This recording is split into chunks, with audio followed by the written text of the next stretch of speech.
News Channel 6. Is rainy weather putting a damper on your day? Enter to win your very own live 5 for 6 umbrella today. Visit WJBF.com and click on Contest and fill out the entry form for your chance to win. Getting your hands on a live 5 for 6 umbrella has never been easier. That's right. Lucky winners will be announced weekdays on News Channel 6 at 6. Who knows? It could be you. Sponsored by Busby's Heating and Air. When quality matters, call Busby's. Trusted since 1945. The News Channel 6 mobile app is now even better. Download it today. It's a very warm and very dry end to the month of April, but some rain is on the way and temperatures could be cooling down as we go into next week. I'll have all those details coming up. Right now on News Channel 6 at 6, the latest on the deadly shooting of a Columbia County officer. What a local woman is doing to honor the memory of Deputy Brandon Sykes. As your News at 6 starts now. Live from Television Park, this is WJBF News Channel 6 at 6.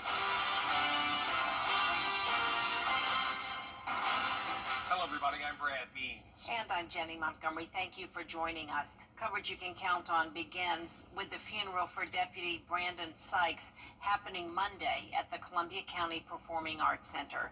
The processional will start at 11:20 in the morning. Law enforcement and Sykes' family will drive from Thomas Petit & Sons Funeral Home on Davis Road. They'll then go up Washington to Ronald Reagan Drive and then on to Evans Town Center Boulevard and the Performing Arts Center.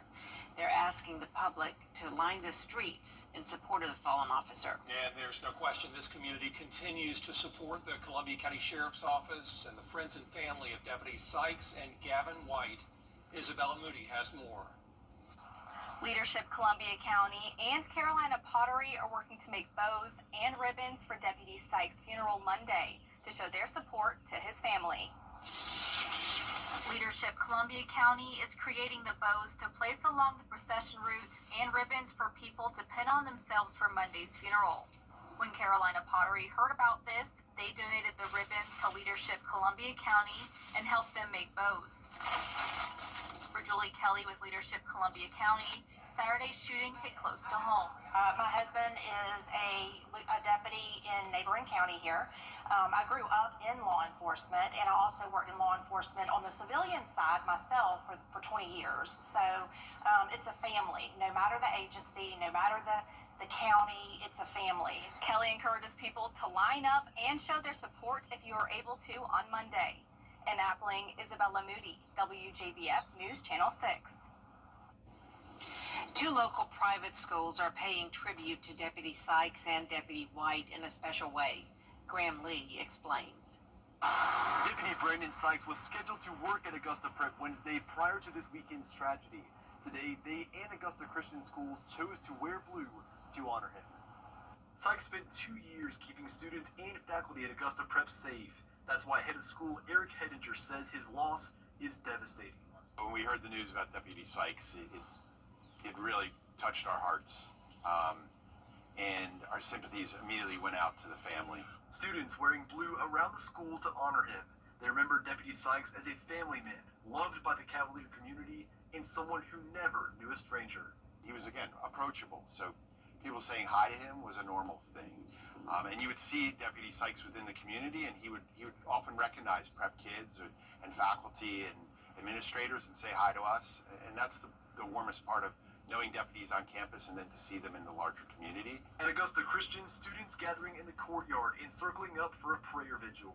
School leaders say they wanted to not only pray for Deputy Sykes' family, but showing support for deputies at the school and around the county. We just want to support our community and wrap our arms around them, not only by wearing blue today, as we all are doing for our officers, but also in prayer. We don't have their children here or have any connections through the school with the officers, with Officer White or Officer Sykes, but we want their families to know that we are going through this with them and that we are here for them and that we are praying for them. Several other local schools are also encouraging students to wear blue this week to honor the deputies. In the meantime, school leaders say they will continue to send thoughts and prayers to Deputy Gavin White as he continues his recovery process. And leaders from both schools are planning to attend Deputy Brandon Sykes' funeral services, which are set for next Monday. In Augusta, Graham Lee, WJBF, News Channel 6. Time now for us to take a first check of the weather. And for that, we want to welcome in to the Television Park studio our chief meteorologist, Jenna Trocchi. Thank you, Brad. That was a nice entrance. Usually I'm over there for the show, so Yeah, they mixed it up. I was a little thrown off. But for our forecast, you can see we have nice conditions today. It's a warm day as we wrap up the month of April. A little breezy here in Swainsboro as well. You're taking a live look at our Terry Lambert Hyundai Skyview cam. And as for our almanac today, you can see we made it to a high of 88, 6 degrees above average. Our low today was 53, right around average. And of course, no rain today. Our temperature change map is still showing places around 5 degrees warmer than this time yesterday.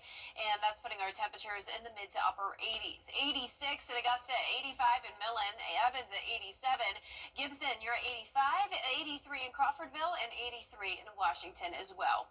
Our dew points are in the lower 60s. We have more moisture moving in, but still no chance of rain for now. As we go into the next couple of days, we may see some of those rain chances creep back in, but overall, not looking very promising when it comes to a lot of rain lately. Winds are coming out of the south. We're seeing around 5 to 9 mile per hour winds, overall pretty light. Our satellite and radar not showing any rain, just a few passing clouds, but we do have some isolated to scattered showers and storms to the north of us and down towards the south. Now, this low pressure system is bringing a large batch of rain, and the leading edge of that is producing damaging wind gusts across Arkansas, Louisiana, and Texas. Luckily for us, we don't have to worry about any strong to severe storms, at least for now, but we desperately could use some more rain. Now, for the rest of our evening, we're staying dry and mostly clear, down to 72 at 10 p.m. Only isolated rain chances Thursday and Friday as temperatures stay well above average. We'll be at 85 on Saturday with a 50% chance of mostly evening storms that could linger into our Sunday morning. Coming up, I'll have a look at your futurecast for that, so stay with us, but back to you. All right, Jenna, thanks. Voters in North Augusta electing a new panel of leaders yesterday. Mayor Britton Williams won his bid for re-election, so did Councilwoman Pat Carpenter. Kim Vickers live tonight at the North Augusta Municipal Building, and Kim, at least one outcome from this election was a bit unexpected. Well, Brad, it certainly was. Republicans Pat Carpenter and Robert Freitas both won their bids for a city council seat, but incumbent Jennifer McCauley was ousted by Democrat Dennis Briatico. It's the first.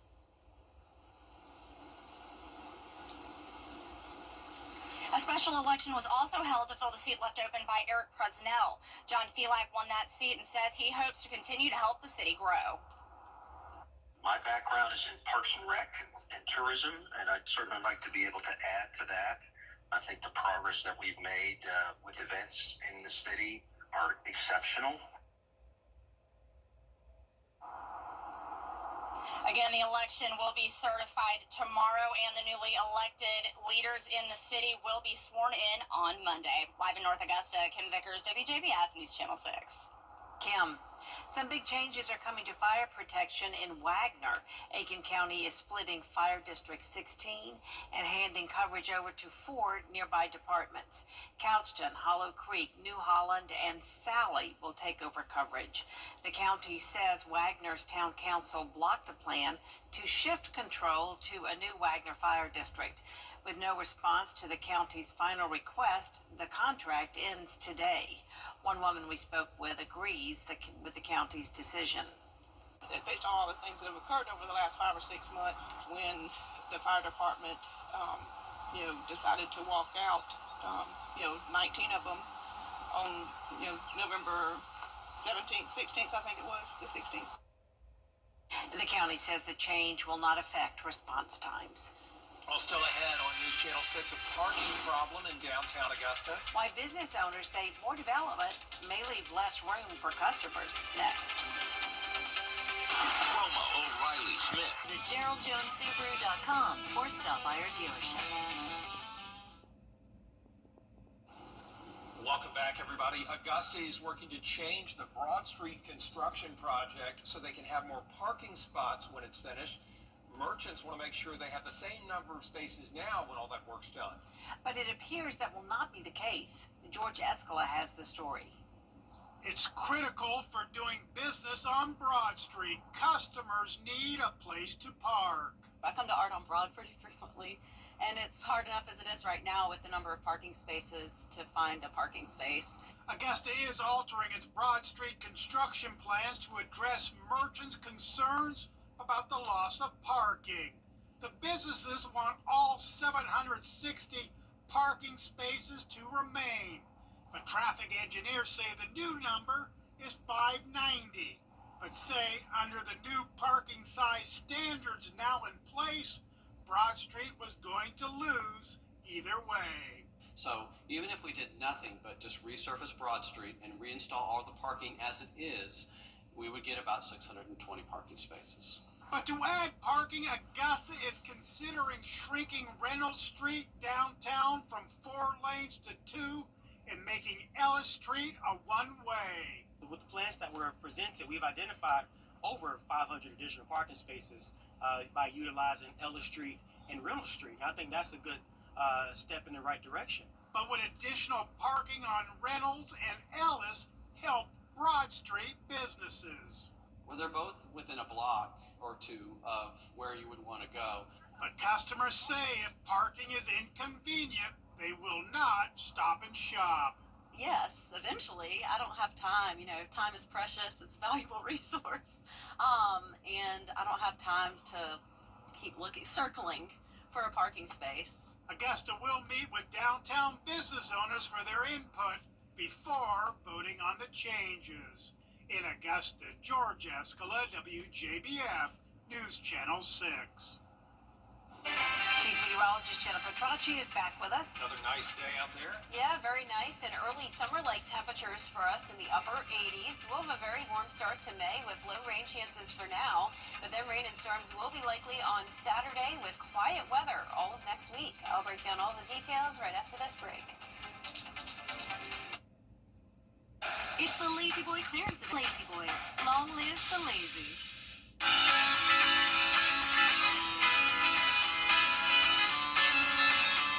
Follow News Channel 6 on Instagram.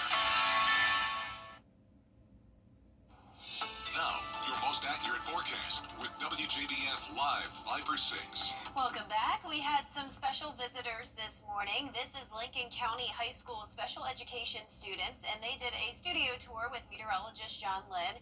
And I heard they had a great time, and this tour has been a long time coming. I heard from their teacher that they had been doing so great this year with their schoolwork that she wanted to reward them with something special. And I hope that the studio tour did not disappoint. I'm sure John Lynn had a very fun time with them playing on the green screen, as we always do with our studio tours. So thank you so much to Lincoln County High School for coming by. We hope to see you again next year. Here's a live look in on our Terry Lambert Hyundai Skyview cam. Mostly sunny skies on this Wednesday evening. We're sitting at a warm 86-degree temperature. Southwest wind of just 3 miles per hour. Dew points are in the upper 50s. And around the CSRA, we have low 80s through mid 80s. 81 in Washington, 83 in Crawfordville, Waynesboro at 87, 84 in Barnwell, and Lincolnton up to 85 degrees. Our satellite and radar showing the mostly clear conditions. No rain here in the CSRA, but we do have this warm front to the north of us, bringing some severe storms up towards parts of the Midwest, and then more severe storms along this leading line of a big complex of thunderstorms. This is impacting Little Rock down to Shreveport and Tyler, Texas, and then we have a cold front trailing from that low pressure system. So eventually we'll see our fair shot of some rain as we go into the weekend, but nothing like the rain they're seeing out towards the west. Flooding going on here with 4 to 6 inches of rain over the past day. Now our rainfall total or chances are not looking super promising for Thursday and Friday, but on Saturday we will have a 50% chance, and a few showers could linger into our Sunday morning. Tomorrow's forecast, we're starting out at 60 degrees, climbing into the mid 80s in the afternoon, a mix of sun and clouds with a south wind. And as for our future cast, you can see tomorrow at noon, starting out dry, and most of the day will be dry. So a low chance that we could see a couple showers pop up in the afternoon. Then as we go into late Thursday night and Friday morning, we could have some thunderstorms here, all very weak activity, and this would happen overnight into early Friday morning. And that would be great news because the rain would be beneficial, but it wouldn't impact your morning commute most likely, as the rain will be over early Friday morning. Now by the afternoon, things are still looking pretty dry. We'll have more rain and storms out to the west of us, but a lot of that breaks picks apart by the time it makes it to our area. So our best chance of rain, once again, will be on Saturday. As of now, it looks like a lot of that will come in later on in the evening. So Saturday morning, not seeing a whole lot of rain. And then as we go through time here, even a hole here in between the Atlanta and the coastline there, where the CSRA is not seeing a whole lot of rain around dinner time on Saturday, but then more widespread coverage late Saturday night into Sunday morning. And like I mentioned, we could see a few lingering showers into the first half of Sunday. After that, the rainfall chances go down as we go into that first full week of May. Mostly sunny and dry conditions, and temperatures cooling back down to near average with highs in the low 80s and lows in the low 50s. Now, congratulations to today's umbrella winner. That is Raymond Wilson from North Augusta. Raymond, you can pick up your Viper 6 umbrella here at the station and sign up to win yours on WJBF.com. All right, Jenna, thanks. Still ahead, the Augusta Jaguars men's golf team finding out where they're headed in the NCAA regionals. Hear from their head coach and one player on advancing to the postseason in sports. Queen City Home Store is expanding with 9 new stores across the Carolinas. And to kick things off, we're giving you the chance to win big during our Royal Celebration giveaway. Weekly prizes totaling up to $50,000, including KitchenAid mixers, espresso machines, full kitchen appliance packages, and the grand prize, a brand new living room suite. Enter now at queencityonline.com/giveaways. Visit us in store and follow us on social to join in on the excitement. Queen City Home Store, where you're always home. So Touches Ford has carried 1945. You truly are remarkable. Join us for an unforgettable night celebrating America's most remarkable women. Hosted by Brooke Burke. Remarkable Women, Saturday, May 3rd at 7 p.m. on News Channel 6. Featuring WJBF's regional winner, Charlotte Garnes. Remarkable Women is sponsored by Goodwill of Middle Georgia and the CSRA. The Scholar Athlete Awards are brought to you by Jefferson Energy Cooperative, Rebath of Augusta, McDonald's, and WJBF News Channel 6. Now, WJBF sports coverage you can count on. The Augusta men's golf team is coming off their third consecutive Southland Conference championship. They held a watch party at the Augusta Golf House to see where they end up in the NCAA regionals. The full 81 field was released with the Jags competing in the Tallahassee regional. AU is the 12th seed, joined alongside teams like Ole Miss, Florida State, San Diego State, and the 4th-seeded Georgia Bulldogs. Now, AU is no stranger to success, taking home back-to-back national championships in 2010 and 2011, and now they're hoped to carry that momentum into the postseason. The Scholar Athlete Awards are brought to you by Jefferson Energy Cooperative, Rebath of Augusta, McDonald's, and WJBF News Channel 6. Now, WJBF sports coverage you can count on. The Augusta men's golf team is coming off their third consecutive Southland Conference championship. They held a watch party at the Augusta Golf House to see where they end up in the NCAA regionals. The full 81 field was released with the Jags competing in the Tallahassee regional. AU is the 12th seed, joined alongside teams like Ole Miss, Florida State, San Diego State, and the 4th-seeded Georgia Bulldogs. Now, AU is no stranger to success, taking home back-to-back national championships in 2010 and 2011, and now they're hoped to carry that momentum into the postseason. Definitely have confidence, but we also know we have a lot of work to do. So we've been getting back to work. We know we've got about a week and a half left of practice, so we've got enough time to try to peak at the right time. For us, which is good, is we're not one of the top 5 seeds, so kind of having that mentality of playing with house money, but of a chip on your shoulder. Those top-ranked teams, they're under a lot of pressure because they're expected to get through. So I think that's going to be our mentality going in. The regional begins May 12th and runs through the 14th. Now, have you ever thrown a punch that made you quit your day job? Well, Augusta native and MMA fighter Malcolm Wellmaker did Saturday Saturday during his impressive UFC debut. The 30-year-old Augusta native's phone hasn't stopped ringing since knocking out South African Cameron Saman in Kansas City with a counterpunch heard around the UFC world. His social media following has almost tripled, and he's got fans new and old and from near and far wishing him well. The fight lasted less than 2 minutes, and he netted Wellmaker a $50,000 performance bonus that prompted the overnight UFC sensation to execute an immediate career change. Man, life has been completely different. The biggest difference is I'm no longer working my day job. I transitioned to being a full-time athlete after that fight. So that $50,000 was enough for me to be comfortable and walk away and commit full-time to my training schedule to get as much as I can out of this career. The aftermath from this fight is way bigger than I expected it to be. I'm still trying to, figure it out as it's coming in. Now be sure to tune in to more of this story on 6 Sports Saturday. And for the final time this school year, we honor a scholar athlete that excels in the classroom and community this week. It's Kenzie Felix from Edmund Burke Academy. Kenzie is a multi-sport athlete involved in track and field, cross country, and softball. The all-star softball player was also awarded as the best defensive player in the GIAA. The all-state cross-country runner also received the Athletic Achievement Award at Edmund Burke and even has school records in the 800-meter and 2-mile races, but she credits her success to those around her. It's really just an honor. I mean, I wouldn't be able to do it without my coaches and family and peers, and God, of course. I mean, he didn't bless me with this natural athletic ability, I couldn't do any of it. She's always on a computer or always in a book or just putting the work in.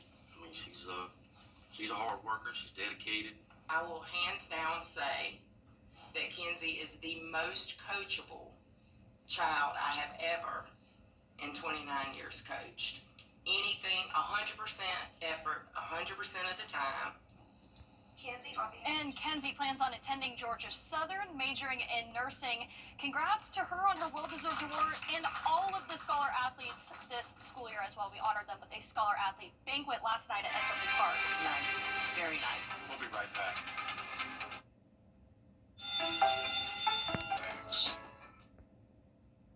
There are more than 17,000 Starbucks in the U.S., but none like this one. It's a new drive-through store in Texas, the first 3D printed Starbucks. Starbucks not saying how much it costs to build or if it's going to do any other stores like this, but experts say construction with 3D technology costs more than traditional wood framing, but it's faster and addresses labor shortages. I guess the 3D printer does all the work there. That's hard to comprehend. It is. I agree. Yeah, that is our report for now. Thanks for watching. We're back at 7 after World News Tonight. And we'll see you again at 11. Have a great evening. Good night.